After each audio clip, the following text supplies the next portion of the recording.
केन्दुझर सदर police station रे त्रिनाथ सेठी नामक जदि आईआईसी परी अफिसर माने रहिबे जी विधायक को नाली आखि देखेबे आंगुड़ी देखेबे धमक दौथिबे ताले न्याय केमिति मिलिबो त्रिनाथ सेठी को आपण क्षमा करदेबे ना एक्शन नेबे त्रिनाथ सेठी को मु क्षमा करदेवी एइथिपाई क्षमा करी जे आज मु मुख्यमंत्री एइथिपाई मु क्षमा करी जे सी अज्ञतावशत एवं से माफिया डन को चापरे पड़ी से मते धमक दौले एवं थाना मते गेट आउट करते तेणु आज जदि मुझे एक्शन नेबी ताहले ସେଇଟା ମୋତେ କଷ୍ଟ ବି ଦେବ ଏବଂ ସେଇଟା ପ୍ରକୃତରେ ନ୍ୟାୟ ରାସ୍ତା ନୁହଁ।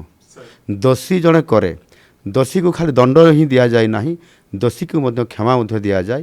ଆଜି ତାଙ୍କୁ ଦଣ୍ଡ ଦେଲେ ମୁଁ ଯାହା ଚାହିଁବି ଦେଇପାରିବି କିନ୍ତୁ ତାହାଦ୍ୱାରା ମୁଁ ବେଶୀ ଲାଭ ପାଇବି ନାହିଁ। ତାକୁ ଯଦି ମୁଁ କ୍ଷମା କରିଦେଉଛି ତାହେଲେ ନିଶ୍ଚିତ ଭାବରେ ମୁଁ ବେଶୀ ଖୁସି ହେବି।